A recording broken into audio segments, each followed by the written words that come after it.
Welcome everyone. If you're new to the channel, I'm Jordan Jones. This is the Golden Warrior, and today is turning out to be a pretty good day. I just been doing some reflecting over the holidays and was thinking to myself, what is the overall look for this next year going to be? And in the past, I would incrementally plan out and layer and strategize on people I wanted to meet or see business-wise, friendships, relationships that would aid in the professional career, maybe people I know personally that might be able to aid in the professional career. And I'd probably say that over the last 3 to 5 years, that perspective has changed. Now it's more about quite literally forming genuine, authentic relationships with people. And if it just so happens that we work in the same professional setting, then so be it. If not, cool. You know, it's no big deal. I mean, this day and age, my generation especially, I can't speak for any other because I really, I don't understand any other generation really. They're always kind of looking out for how can I get a leg up? How can I get the next lead? I mean, we're that generation right before technology was just introduced. I mean, we're the break of the internet generation. We're, the break of the, cell phone / online video game, like technology-based driven society. We still had it before it came in and then during the transition. So as much as we have like sensory overload with this technology that we have and that we use day to day, like these smartphones or cameras or iWatches, whatever, at our grassroots, we still grew up in a time where you drank water out of the hose, you ran around the block, and you came home before sunset. And if you scraped your knee and it was muddy, you just washed it off, and then you waited until you got home, and then your mom put some Neosporin on it, or your dad did, and you put a Band-Aid on it and it was fine. Or, you had a little bit of rubbing alcohol and then you rubbed that on there. The old mindset of just, if it's not broke, don't fix it. And work smart, not hard. So, but, I came from a very small town, so it was also work hard and work smart. If you're not sweating, you're not working, which is funny. But yeah, so the day's turning out pretty good. I've been doing a new somewhat of a new health regimen. For the last 2.5 weeks, I've been eating vegan, and I didn't think that I actually ever would.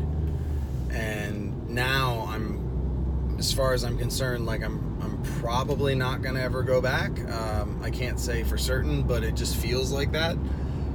Only because I've been sleeping a lot more sound, even though I'm waking up every now and then. In the last couple of days, I've had some sleep paralysis, on and off, but I've been waking up with more energy. Like the transition of like upon waking up, usually I'm really dead tired for like an hour to an hour and a half right after I wake up. Like it's really hard to get me going in the morning. I'll get up at 4 a.m. if I have to and make stuff happen, but I would much rather sleep in till like noon, just naturally. And so when I get up and then I get the ball rolling, it's a grind to get going. But lately with this diet, I also fast in the morning. I've been gaining energy, so I've been fasting and intermittent fasting for roughly about like 3.5 years now. I usually have like a 16-hour window. So you could say 8 hours of sleep, you wake up in the morning, and then continuation of another 8 hours. But usually I'll start my eating window at either 2 p.m. or like around 4 p.m., like sometimes around there, and it would go for anywhere from 3 to 4 hours. And I've noticed a huge difference in cognition, in energy, in inflammation, stress, like you name it. Like pretty much everything has changed because of that regimen. Now incorporating the vegan part of it, it's pretty easy because of the whole eating window aspect. Now, I think if I was doing a traditional breakfast, lunch, dinner eating ratio, and with snacks in between and such, I think being vegan would be extremely difficult, because you'd have to plan out your whole day on the eating schedule, on like where's the food source, like what are you eating, this, that, and the other. But now all I have to do is basically just like wait until dinner time, like, and it's that couple of hours and boom, that's it. My skin's gotten softer. I've gotten more energy. I'm sleeping a little bit more sound. I'm getting more deep sleep. I've noticed on my tracking. And then what else is there that's been going on with it? I've just overall been feeling a lot better. And that was a thing too. I wanted to see if I would lose any muscle mass. And so far, I haven't lost any muscle mass. In fact, I've actually gained about, I think, 3 pounds. I was at 195. Now I'm at 198.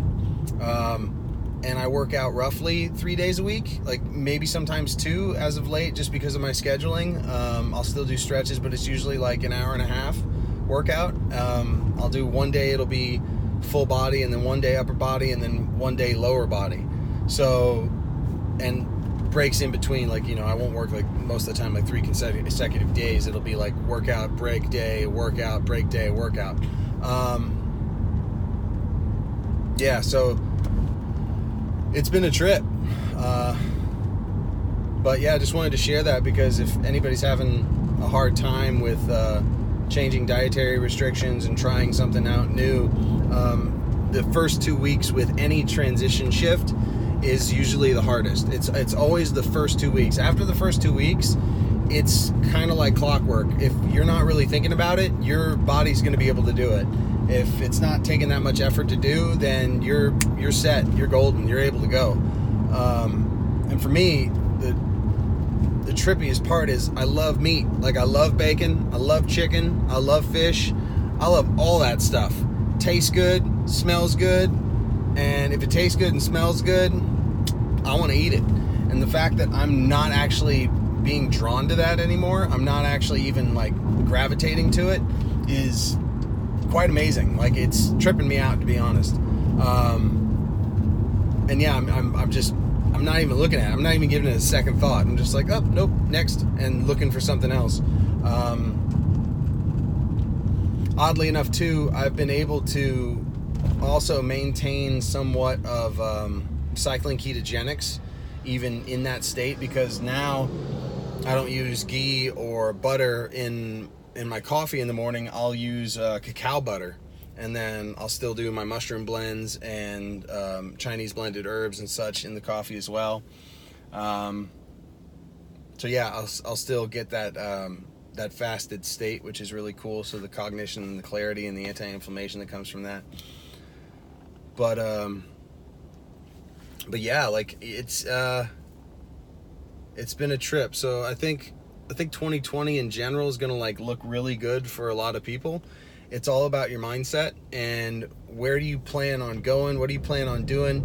And in the end, if you can stay open-minded, if you can stay humble, if you can have a sort of willingness to like want to learn, to want to grow, and to change your perspective, to get a different point of view, and not do the continuation of what you did last year, things are going to change just incrementally, just day to day, just little bitty things. And I pose to you that if you just, for today,